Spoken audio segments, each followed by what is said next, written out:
thanks to the Center for a New American Security for hosting our panel today on advancing America's quantum leadership with next generation sensors. And thank you all for joining us both in person here today as well as online. My name is Bonnie Marlowe. I'm a physicist and the leader of the Quantum Sensors Group at MITRE, which is a nonprofit organization operating federally funded research and development centers. I'll begin with questions for our panelists. We'll reserve about 15 minutes at the end for Q&A, both from audience members here in person as well as online. For those online, you are able to submit questions throughout the discussion today online at the chat box at the bottom or via social media using hashtag CNAS 2025. And please remember, we do not take anonymous questions. So, with that, I would like to introduce our panelists today. So here with us today, we have Dr. Constanza Vidale Bustamante, fellow with the Technology and National Security Program here at the Center for a New American Security, where she leads the center's quantum technology as well as space technology policy portfolios. Constanza's research currently focuses on the role of quantum technologies in strengthening national and economic security, their current capabilities and bottlenecks, and policy solutions to both advance and protect U.S. quantum innovation.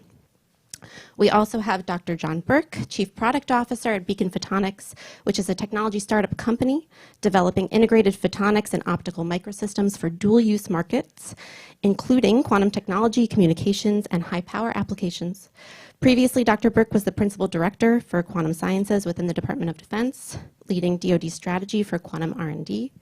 Prior to that role, Dr. Burke served as a program manager at DARPA, where he managed 7 programs that advanced quantum technology for applications including biotechnology and positioning, navigation, and timing, or PNT. That is an acronym we're probably going to be using quite a bit today, so keep that in mind. And finally, we have Dr. Jamil Aboshair, CEO of Vector Atomic, a California-based company he co-founded in 2018 to build quantum-based clocks and inertial sensors for navigation, telecommunications, and geophysical exploration. Prior to Vector Atomic, Jamil had held positions within both government and private industry. At DARPA, he managed quantum technology projects focused on navigation, material simulation, and biomedical imaging.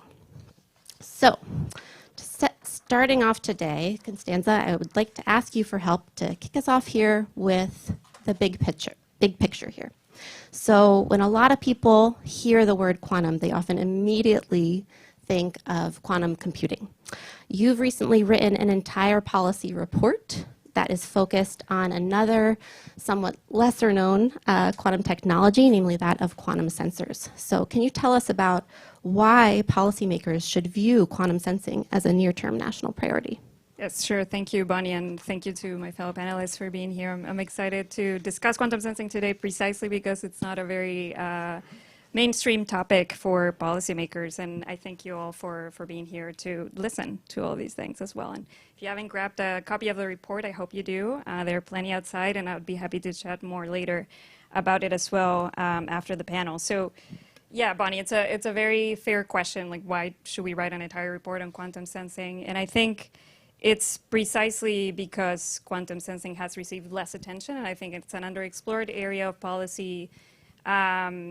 And not just is it underexplored, it's my point with the report is to really make the case that it really behooves the United States to pay more attention because it is a strategic technology that if we focus on more precisely, then we can really secure near-term advantages, economic and security-wise, but really also advance the United States' global quantum leadership. So if we take a step back and we think about quantum technologies and policy in the United States, the US has been funding quantum science research for many decades, but it's only in the last few years that it's really become a really important national security priority. So we understand that it's important to lead in it, and I think especially in the first Trump administration, it really became a focus for our national security strategy.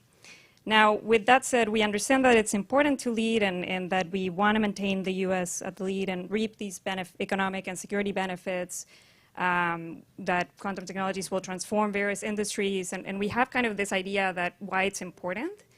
But like you pointed out, usually when people talk about quantum and even in this like heightened level of awareness of quantum, people immediately turn to computing. And I think some reasons for that are that some of our big tech companies that focus on quantum technology are computing companies, so maybe they're focused on computing.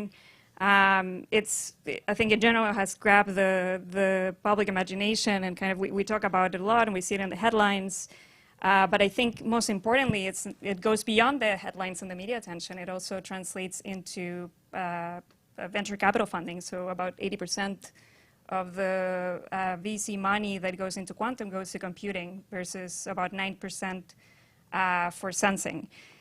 And why should we care about that? So maybe we can think maybe that's fine. It doesn't need to be necessarily 50-50, but I think the reason that I think we should think about sensing in strategic terms is that it is a much more near-term, it's way more mature in development compared to computing, and we can reap these benefits a lot sooner.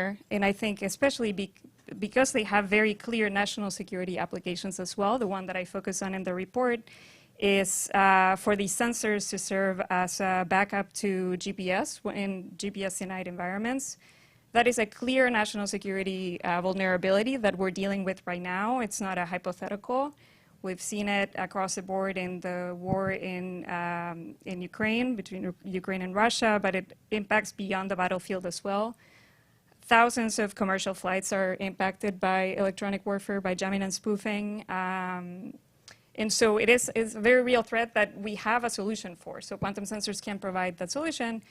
And it's a very clear application, but there are many more as well. So there are many more in defense for detecting underground assets, adversary tunnels, for kind of similar technology for mineral exploration.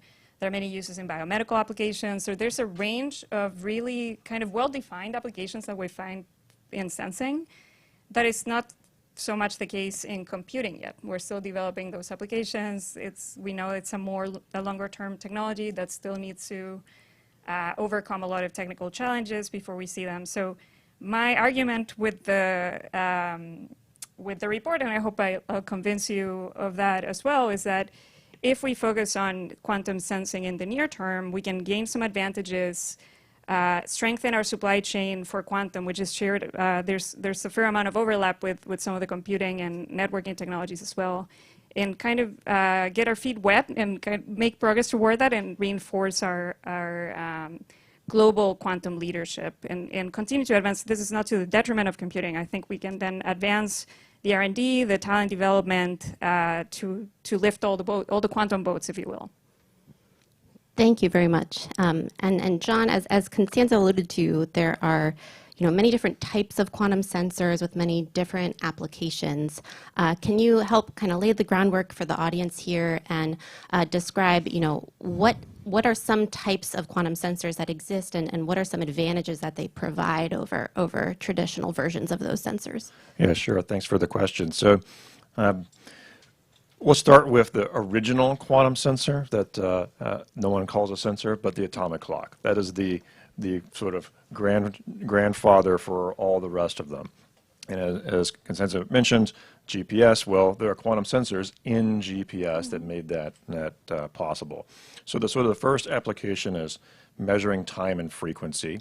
That, as the name suggests, uses atoms. That's one class of quantum sensor constituents. There's a bunch, though: solid state, superconducting, all the things you might have heard about for quantum computing. There's an analog of that in quantum sensing, at least in some use case or another. One of the main advantages they provide in general across the board is access to the most precise, lowest noise, highest performance measurement devices that you can really imagine. That's been born time and time again in the real world in some cases, and in the laboratory over and over again. Quantum mechanics, after all, is the most precisely well understood discipline in physics.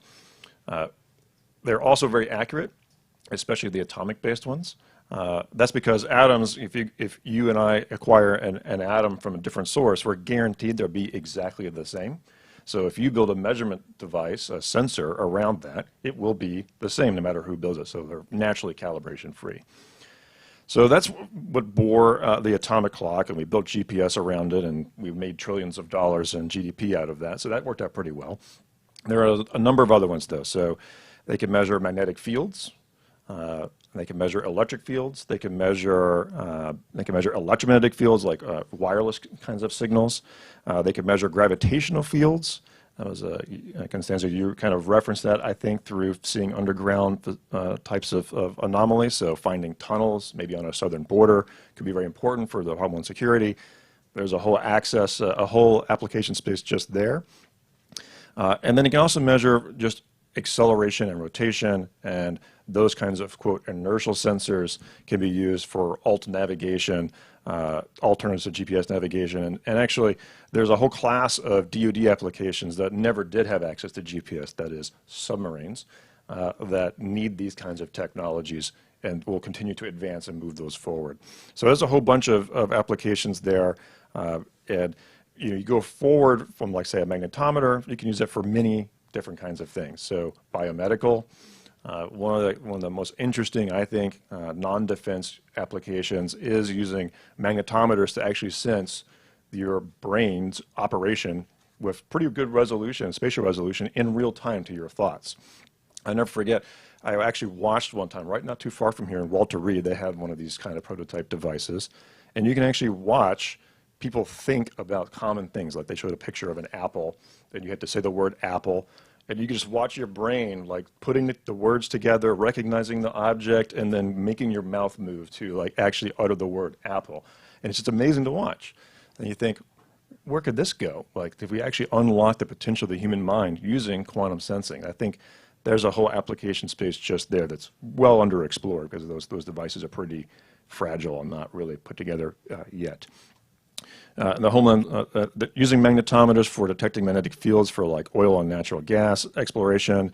There's this whole property called magnetic navigation for a whole other version of alt navigation. So the list goes on. It's a long list of defense, non-defense, things that might affect everyday people through biomedical science or just getting from A to B safely. It just goes on and on. Thank you. And just one quick follow-up.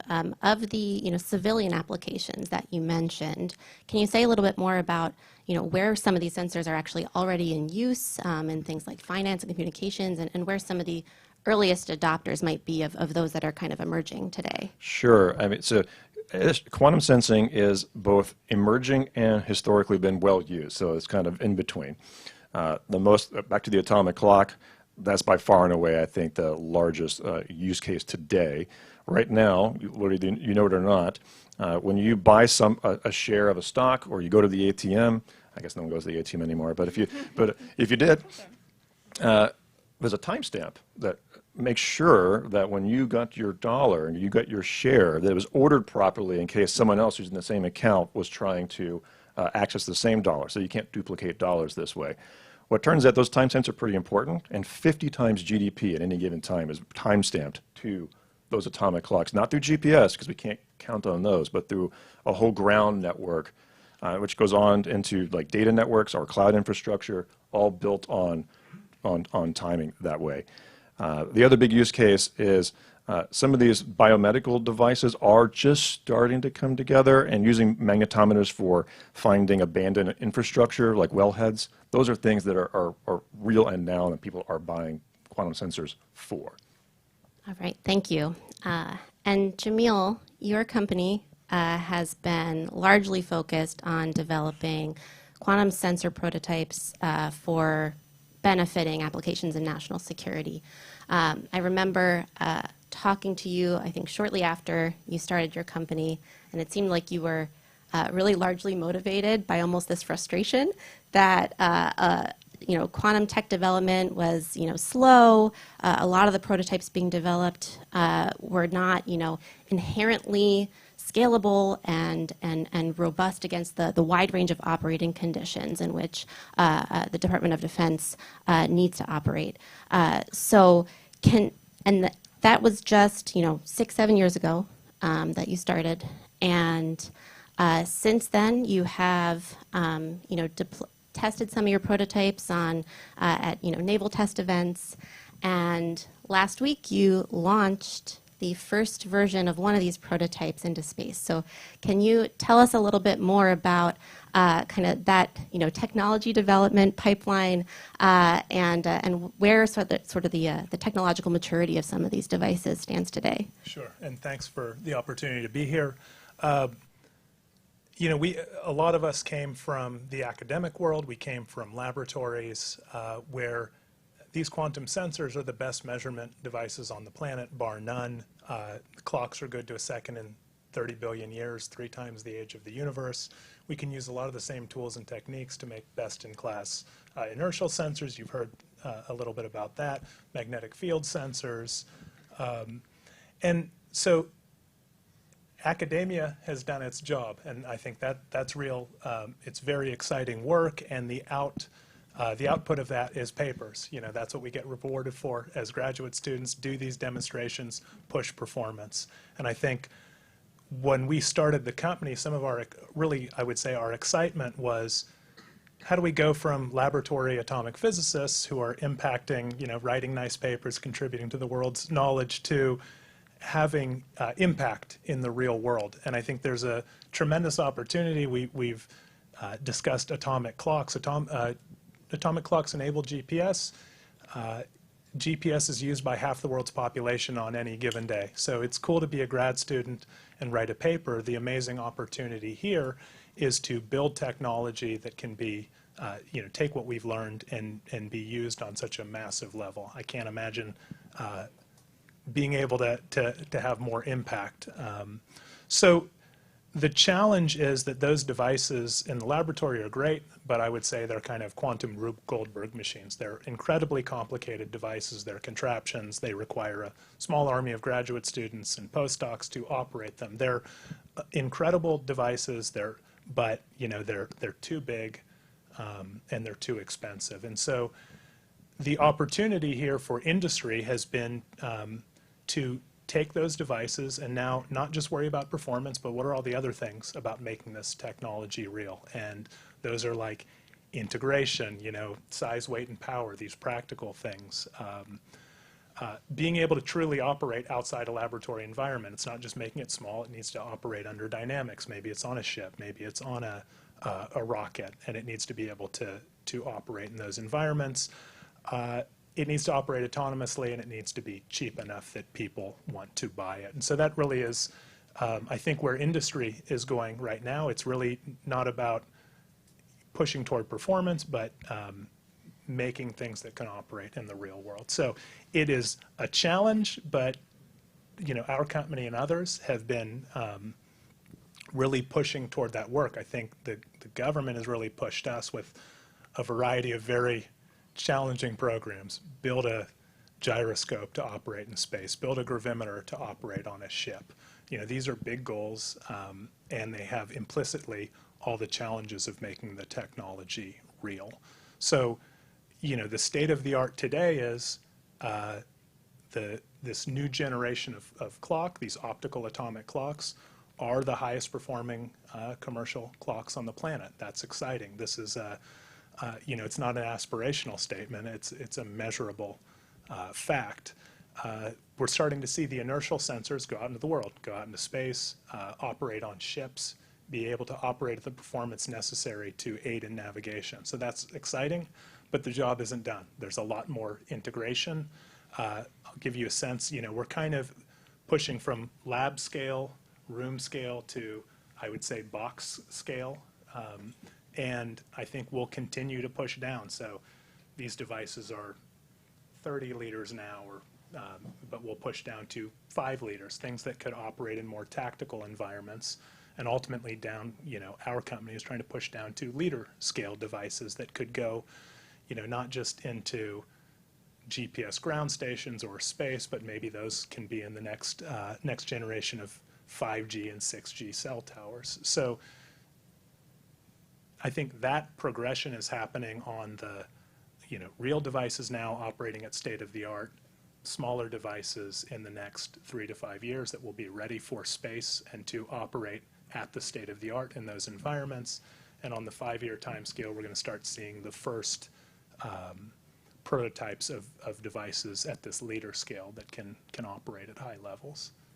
Thank you. And speaking of space, a big focus area for DoD as we move into the next fiscal year is on the development of architectures for Golden Dome. Do you see a role for quantum sensors as part of that architecture? Sure. Yeah. So GPS will necessarily play a role in that architecture, and the question is, can we do better than that? Can we? GPS is basically a global timing distribution system that is providing timing in 10 nanosecond increments all over the world, and that corresponds to kind of meter scale positioning. If we can push toward these next generation of clocks that I mentioned, the ones that are maybe not good to a second in 30 billion years, but still very high performance, I think we'll be able to push that timing from nanosecond scale or 10 nanosecond scale to 10 picosecond scale, 1,000 times better. And when you're operating at that level, things like disparate sensors all can be coherent relative to one another. So RF sensors, things like that all behave kind of independently, are now behaving in a coherent manner. And that can allow things like existing radar systems to see further, to see with higher resolution, to detect things that maybe the individual sensors wouldn't have been able to detect themselves. So I think this evolution from kind of the standard 1960s atomic timing that makes up GPS now to hopefully the 2025 timing can really push up what our sensors from space are able to see in space, on the ground, things like that.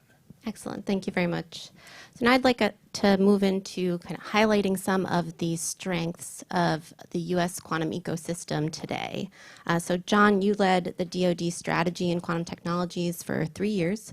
Before that, you helped advance the state of the art of the field at DARPA and at Air Force Research Lab. Can you tell us more about the role the federal government has played, not only from the DoD space, but also from organizations like NIST and NSF, and highlight some of the programs that you found to be the highest impact? Sure. Well, first I wanted to say that I think it's fair to say almost all of the funding up until maybe very recently going into quantum sensing was from the U.S. government. Other countries are starting to get into the game now and fund more of it, but going back 10 years at least, 5 to 10 years, mostly U.S. government funding, and primarily defense funding. I would say the majority of funding was a series of DARPA programs. Jamil managed one of those DARPA programs, multiple, and I did, others did as well. And so I think most of the advancement from about 2010 or so to 2017, 18, maybe even still today, I haven't checked recently, was DARPA programs. So they're making proofs of concept, hard, like can you make a thing in a box and it still work? What they're not doing, and what DARPA's not designed to do, is actually go all the way up to here's a mature thing that an acquisitions partner might actually procure and put into a system and actually use operationally, just to be clear. So we did that for quite a while. I do want to give a lot of credit. There's been a lot of other organizations, specifically with SBIRs, has been, I think, an important tool in the tool chest for not just a DoD, but across the board. Doing things like that. There have been a few others that I should say. NASA, for example, put up the Cold Atom Lab in space, which was a pretty big deal to get sort of the first sort of test bed of sorts in a really difficult environment on the International Space Station. And there have been others. I'm sure I'm forgetting some. I'd be remiss if I didn't mention the National Science Foundation funding all the basic science to actually get us to this point in the first place. But what we haven't really seen is that grabbing a hold of all those ideas, mostly coming out of DARPA programs, not exclusively, and turning them into those real things. In the meantime, I look and I see our allies mostly. People are always, I know, worried about our adversaries, and we should be, but our allies too, they're a little more crafty, and they find good ideas in their countries, and they fund them to actually develop these things like putting in pretty real systems, and so that a lot of people are catching up pretty quick. I would have said circa 2022 when I first started, I was actually asked this question. I would have said the U.S. was about 10 years ahead of everybody in quantum sensing. Now I think it's maybe a couple of years. So that's kind of a scary situation where I feel like we've really invested pretty well to get to this idea space, but the next step, a little less clear. Thank you very much. So this is sort of for both John and Jamil. Both of your companies are supporting the Defense Innovation Unit's Transition of Quantum Sensors program. That the Transition of Quantum Sensors program has taken kind of a unique approach to rapid prototyping, where instead of developing a single prototype that is meant to operate on a single platform, they are really thinking about the broader joint force needs for alternative and complementary PNT, and are working to develop prototypes that can satisfy a wider range of requirements. So can you tell us about how that program might help accelerate not only the development of these sensors, but also their adoption for the warfighter, and also perhaps helping to accelerate their adoption in civilian markets as well? Sure. I can speak to it first. I think there's two important points to that program. This work is expensive to do, and it's a well-resourced program. It's taking a real shot at doing this. Our company has benefited tremendously from SBIRs. We started the company on 2 Phase 1 SBIRs, and we've grown to 75 people, a much larger organization. But there is limits to those and how much work, how big of a bite of the apple you can take. And I think there's the recognition that if you want to build real systems, the full-up sensor, not just a part of it, it needs a larger investment. And so having a larger umbrella program where the contributors are told, well, propose what it actually is going to take, not what can we do for $1.5 million, but so a well-resourced program, and then a well-connected program to, again, they're not asking us, what's the cool science, they're asking us to build a sensor that can operate on a ship. That's a simple idea that implicitly means we have to work on all the autonomy in the system, all the software, all the electronics, everything that's necessary for that thing to operate in that box. So it really is, it's all encompassing. And then the last piece is that they're connecting it to real world users. They're finding the people who would adopt this technology. And that's very important. If we build something cool and no one knows about it, or we build something that's maybe not exactly what was wanted, that technology can die on the vine. So being able to connect us that if we actually hit these performance parameters, there's going to be an end user for it, I think is very, very important. Yeah, I'll just add to that for TQS, it was getting that coalition of mostly DoD folks from the Air Force, the Navy, and the Army to sit down together and, okay, I worked for the Air Force for a number of years. Getting resources for this kind of thing is basically impossible, but the ambition's there. So getting them in a room with DIU, with funding from R&E, appropriations from Congress, a pretty real pot of money. Now a different conversation can happen. It's no longer, well, how do I get another couple $1 million to move the ball down the field just a little bit? It's, well, what really should we do? And you get a lot more strategic, you get a lot more forward-reaching, and also you start getting the attention of actual acquisitions folks. Like, oh, that's actually starting to look kind of real. Let's actually start thinking about putting that in our roadmap for, the next generation, airplane or submarine or whatever the case may be. So those conversations, I think, have been really fruitful, which leads me to I think, where this whole kind of thing is going, is transitioning from demonstrations on a ship, demonstrations that are really exciting, to what exactly is the requirement? That is, there's a part of the DoD especially that says, okay, that looks real. How are we going to turn that into like part of our real system that we're going to deploy and use in a real way?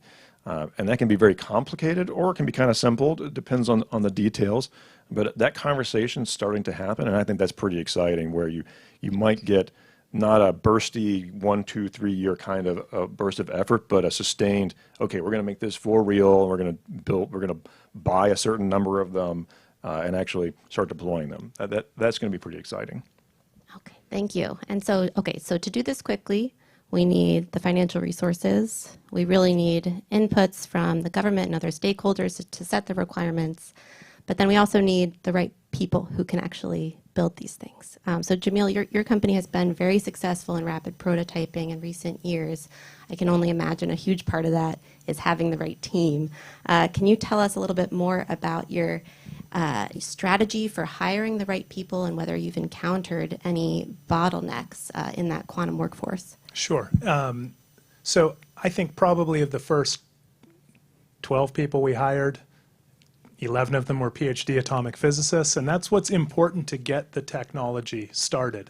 But since then, I think of our 75 people, 68 of them are doing technical work, and now we have about 17 or 18 PhD atomic physicists. So there is this esoteric knowledge base that is necessary, but these quantum technologies are all built from classical stuff. They're built from electronics, mechanical, software, hardware, and you can't do it with all atomic physicists. So what's exciting is that there are adjacent industries for us, the LiDAR industry or some of these other tech industries around us. We can get people with real expertise and bring them in to the fold, and so we've been successful doing that. That said, a lot of the initial work is driven by these highly trained PhD physicists. I'll give an example. When I was a grad student a long time ago at this point, we had 22 people in our lab. 2 of them were American-born, myself and another. And this was a high-powered lab that my advisor won the Nobel Prize while I was there. And so we had this incredibly talented group of people, but for Vector Atomic, we're doing work that has EAR and ITAR associated with it.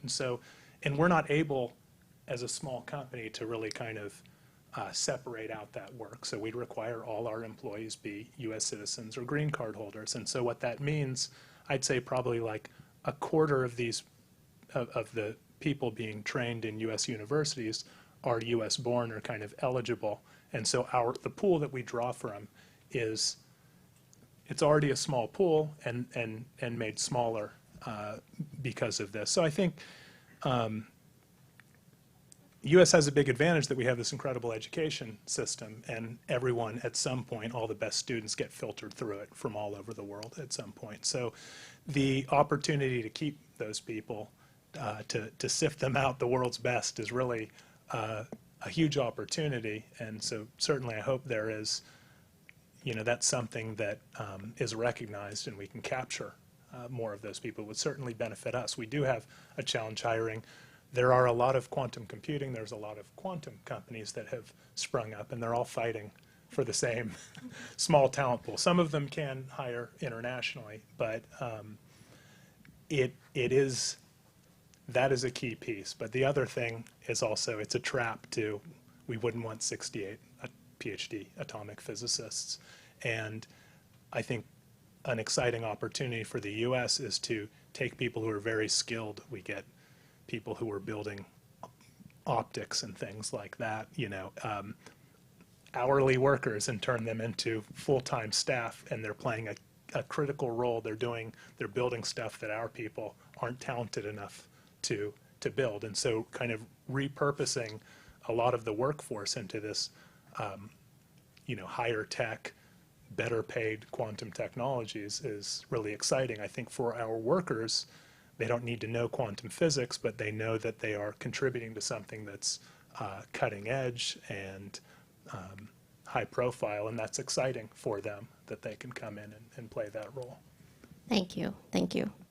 So Constanza, there are, of course, as Jamil said, lots of international grad students that are developing this expertise required for building quantum sensor technologies. How are other countries like China or European nations positioning themselves in quantum sensing, and where do you think the U.S. kind of holds the lead? Yeah, that's a great question. I think I covered some of this in the report, specifically in comparing the U.S. ecosystem to China's ecosystem and kind of putting them head to head in terms of investments from the private sector, from the public sector, from the private sector, their overarching strategies, some of the workforce things that we were talking about as well. But I think, like John also previewed in his previous answer, there's also a lot to look at other countries beyond China as well, and kind of what our allies are doing as well, and ways in which we can learn from them or complement what we're each doing. So I think in terms of China, it's a very different model. This is not necessarily specific to quantum. I think in general, how they operate their economy, it's very much state-led, and the investment is primarily from the public sector than from the government. Very different from how it is in the United States, where most of the funding, or so much of the funding, comes from the private sector as well. So that means, in practical terms, I mean, there's a lot of kind of controversy over how much is China actually spending on quantum, and do we have good data for that? And some people will tell you it's been $15 billion that they've spent over however many years, and others will tell you it's actually like 50 billion, and kind of gets, you know, there's this wide-ranging data out there. But I think regardless of where you think that number is, I think it's very safe to assume that it's more than the United States, and that it's more because it's primarily state-led, and quantum is one of their key emerging technologies that they consistently put in their national strategy plans. I think it's safe to assume that they continue to fund that, and that they're not conditioning that funding on, you know, the kind of private sector indicators of return on investment, or like how much money did I make based on that investment. I think if they identified something as an important technology, they kind of commit to that and continue to see it that way, and invest consistently according to that. So, you know, in terms of the kind of the industry ecosystem, I mean, because China has a different model, we don't really have the various startup organizations that we're used to seeing here in the United States. And the United States, I covered in the report about 20 or so companies are really leading the cutting edge of these quantum sensors, and a combination from really early stage startups to defense primes also working on this, and a very vibrant research ecosystem as well. In China, it's more on the research ecosystem side that's driving those breakthroughs, and I think we see a lot of integration with defense labs as well, and kind of government agencies that are working toward these cutting-edge defense applications. So a lot of this is, you know, kind of in terms of the investments and the strategy and the specific applications. It's not completely clear. We don't have super clear visibility, but I think the things I've mentioned are definitely happening for sure. And it's a thing where we know enough to know that we can't take our lead for granted. And I think actually in the report I show that if you look at even just research publications in quantum sensing, the US has historically led in terms of both volume and impact, but in the past few years, the charts for China have been rising very steadily to the point where they overtook the United States in not just volume, which we kind of knew that they're just publishing a lot more, even if it's not good quality, but in terms of impact as well, as indexed by the number of citation of these papers around the world. So we're seeing, you know, we need to take that seriously, and I think we don't necessarily need to make it all about beating China, but I think it's enough of, again, kind of like what John was saying, we can't just assume that we're 10 years ahead anymore. The competition is a lot more tight right now. And then looking beyond China, I think, you know, just last month, Europe released their quantum strategy that is very comprehensive and forward-looking, and it's going to then inform their Quantum Act that is expected for next year, that will provide more of the implementation details, more of the meat around the bones that this strategy set out. And in that document, Europe says that they want to position themselves as a quantum leader, as a global leader in quantum by 2030. And in that strategy, they already mentioned quite a few sensing programs. They do identify pretty explicitly that quantum sensing is a near-term opportunity for advancing their quantum leadership, and they spell out quite a few different programs for quantum, some related to biomedical applications, like John was saying earlier, related to kind of enhancing MRIs. And they said, I think they have a date there, I think by, I forget if it's this year or next year, they're launching a pilot around that. And then also another program on gravimeters that they will launch next year, I think, and they have a space component related to that as well, that maybe it's a little bit more forward-looking. But kind of to John's point earlier, they have all these very kind of more applied programs. It's not just research, kind of fundamental research that they're funding, but they're looking at these applications and looking to position themselves there. And I'll say just briefly, I think there's a bit of a concerning trend that's rising there as well. And when we think about who are our adversaries, our competitors, our allies, I think there's a trend there from Europe to really push for their tech sovereignty. And a lot of their strategy says pretty explicitly that they want to make kind of a Europe resilient ecosystem where they don't rely on others. And a lot of the time, and we'll see what that means for this specific implementation of the strategy, but in the past, for other programs that have involved quantum components before, that has meant that they don't take performers that are not Europe-based. And so that's already impacted the ability of quantum companies to participate in those programs. There's EuroHPC is one specific instance of that, where they were procuring quantum computers to co-locate with high-performance computers, and they weren't accepting, they weren't considering, organizations from the United States.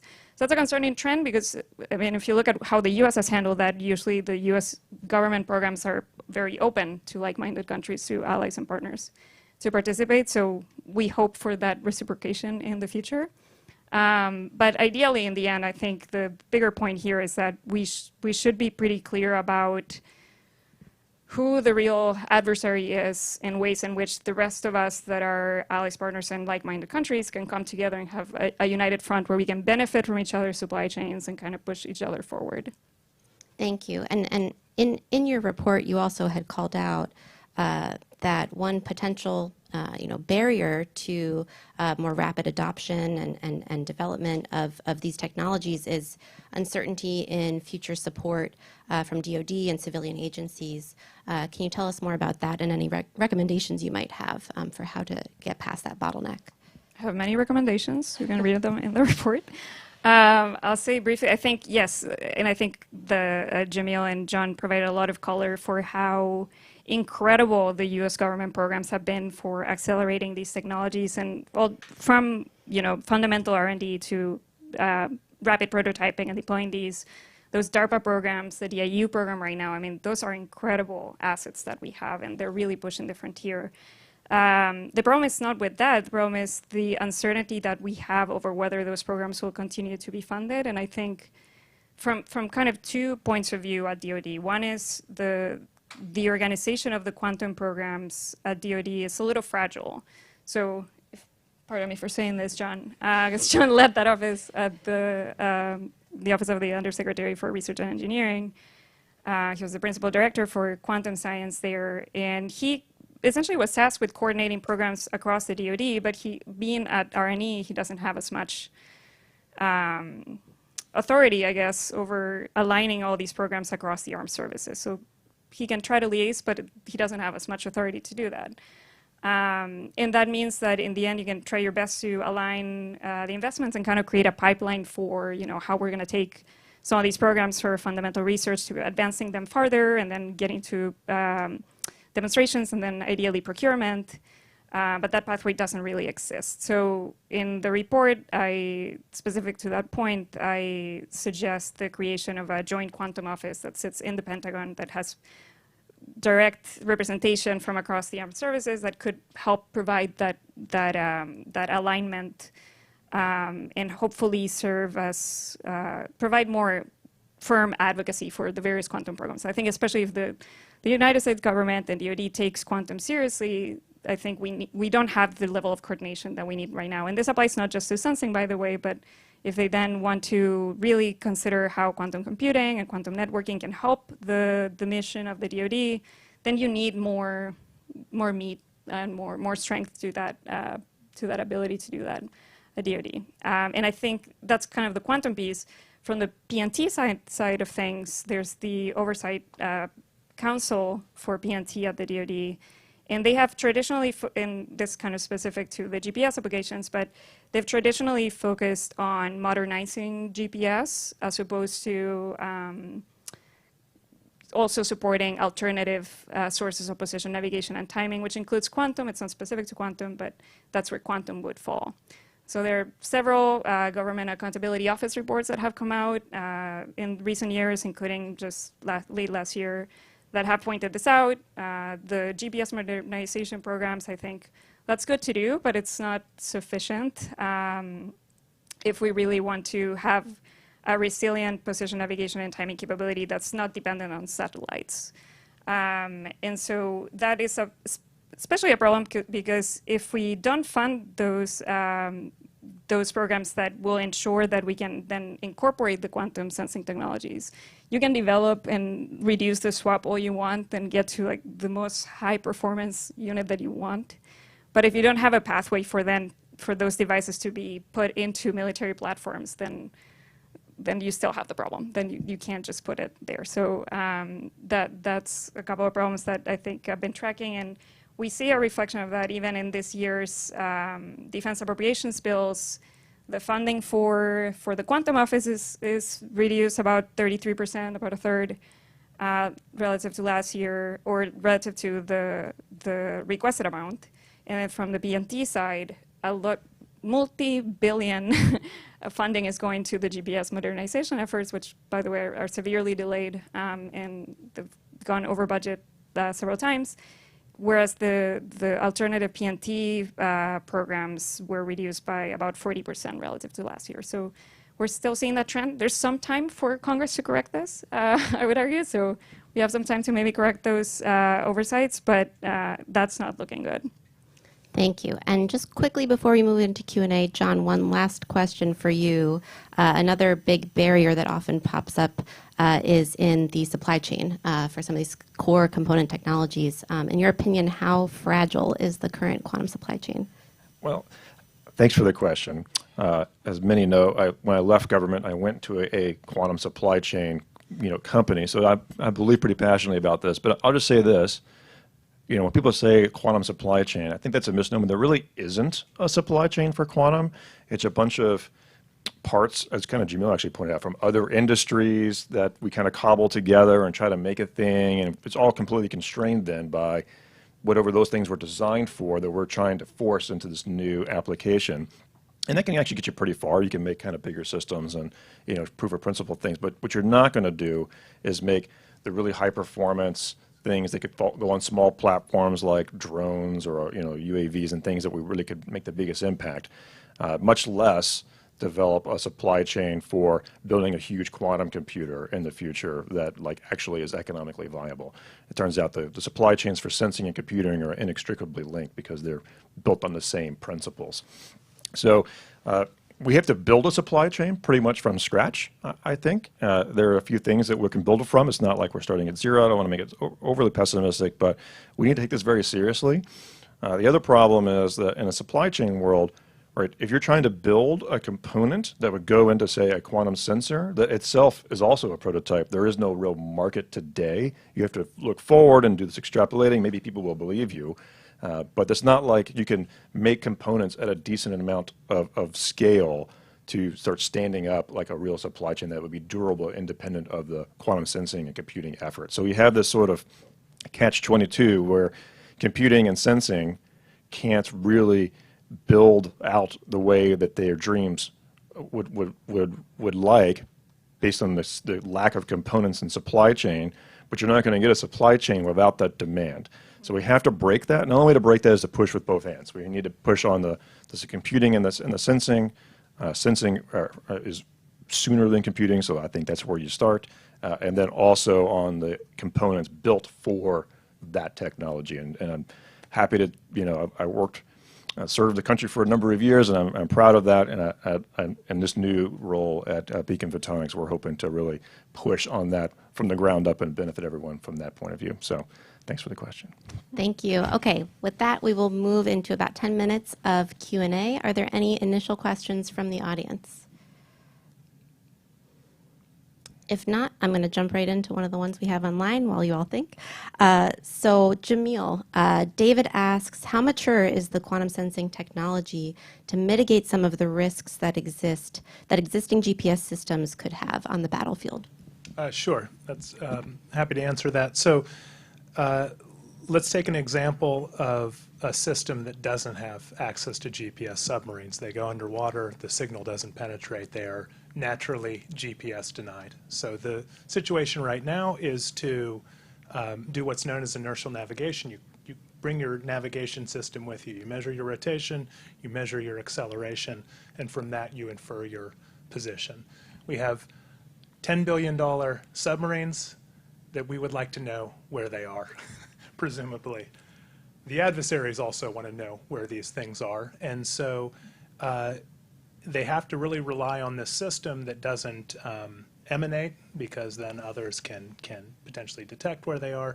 And there are high-end systems right now in those devices that will accumulate kilometers of error in tens of days, and that's a real challenge. So we are now developing technologies on the quantum side that can aid in this, gravity-based sensors that can be used to measure local gravity, compare it to a map, and kind of constrain the error on these systems. That's a real kind of clear application. We're building a device, our company right now, to go into an SSBN to support that. We've been able to demonstrate that on a ship out at sea for several days.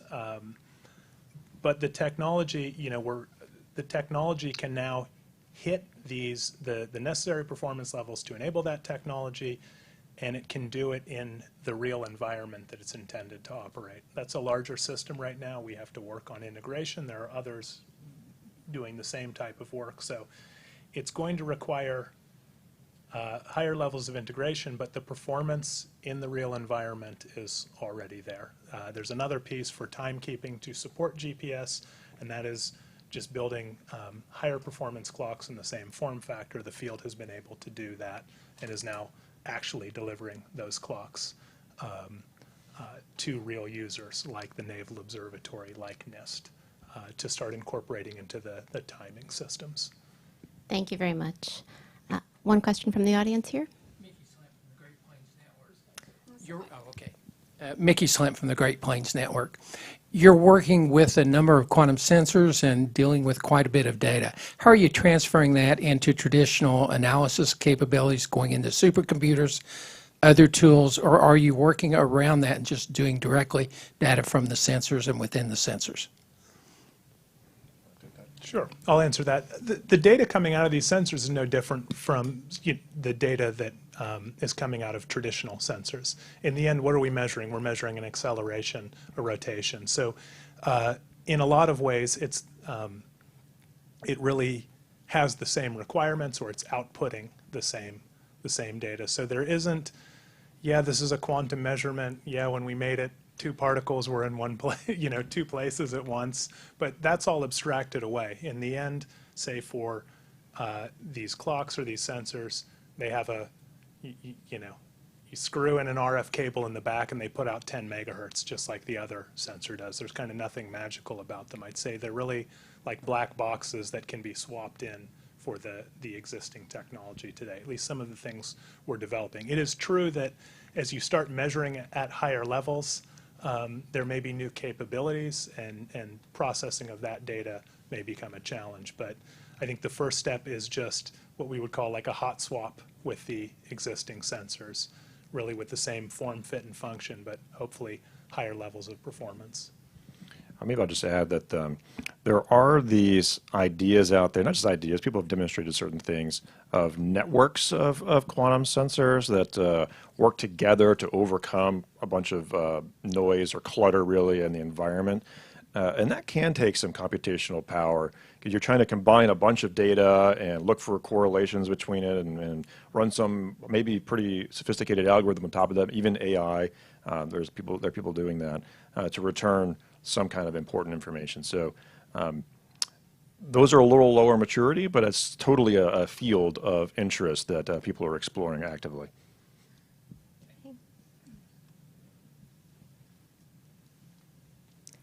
Next question from the room.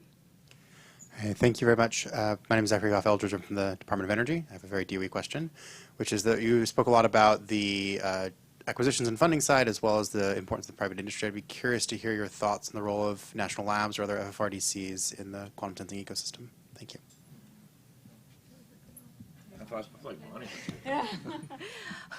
Well, I'm a little bit biased myself. I mean, in my opinion, from the FFRDC side, we, serve a critical role in that we can provide unbiased technical expertise and technical support to help, transition these technologies into applications where they will provide the most impact. And we tend to also work as essentially, a bridge between basic research and real applications that are impactful for DoD and DOE and other organizations. And we also work with industry to help ensure that they're developing prototypes that meet some of these requirements that need to be fulfilled. I don't know if John has anything to add to that. I think it's a good question, and unfortunately a bit complicated because it depends. It depends on what the specifics of the case are. I will say, on the one hand, there's a lot of bright, talented, patriots in the national labs that are anxious to develop their ideas and innovate. It is a bit of an issue though, because once you let's say I funded many people in the national labs over the years. You fund these bright people, they had great ideas, they realize them. Then you have to figure out, well, okay, what is the path from that point to a product that the Department of Energy might buy, or much less a commercial entity might buy, and that can be fraught with challenges trying to do that, and it can be a bit of expensive proposition to do that. And I could get into lots of details that I've thought more about this than is probably healthy. But I will say there is this big opportunity and a challenge, and it kind of depends on the details. You have to kind of really get into the weeds, I think, and figure out how to navigate that. If I can add something, it's a little tangential to your question, but I think something that maybe we didn't cover as much as part of the panel is the role for civilian agencies in pushing this forward as well. So we kind of focus a lot on DoD, and DoD has led a lot of these programs that have advanced technologies. But as we move toward, if we try to address the problem of the market for sensors not being sufficient to kind of create that demand signal that then will move the supply chain forward, I think we need to be thinking how to expand that market, and civilian agencies can play a huge role in that, including DOE, but also Homeland Security, Department of the Interior through the U.S. Geological Survey, I think is another one. NIH, we've talked about all the biomedical applications. And that's a place where, we have a national quantum sensing strategy. There's a document that kind of serves as a quantum sensing strategy that has been coordinated across the interagency to kind of start getting all these agencies that I mentioned and more aware of quantum sensing and get them thinking about those applications. And that report came out in 2022, and it said, over the next 3 years, kind of think about use cases. And then 3 years after that, which would be this year, is start doing some demonstrations, some pilot programs, some more applied R&D, provide the infrastructure needed for the supply chain. And I think we're at that point now where we need to be moving forward to that next point of more toward the application side. And I think I didn't want to leave without saying also, as part of another challenge related to this, is that we haven't yet reauthorized the National Quantum Initiative Act, which provides a lot of the fundamental research funding, but also has additional provisions to kind of move toward that space. And that would also be a piece of legislation that could call for the update of that national sensing strategy or similar strategies for computing and networking to kind of revitalize that strategy and call for these programs that might move beyond. I think definitely we don't want to leave the fundamental R&D piece aside. That's so important. We need to fund that. And I think there's a very clear role for government to fill that piece, but to also add some of these more forward-looking ones if we want to move the whole enterprise forward. And with that, I think we're at the end of the hour. So I'd like to thank all the panelists for joining us today, and thank you all for coming, and those online for joining. We thank you all very much.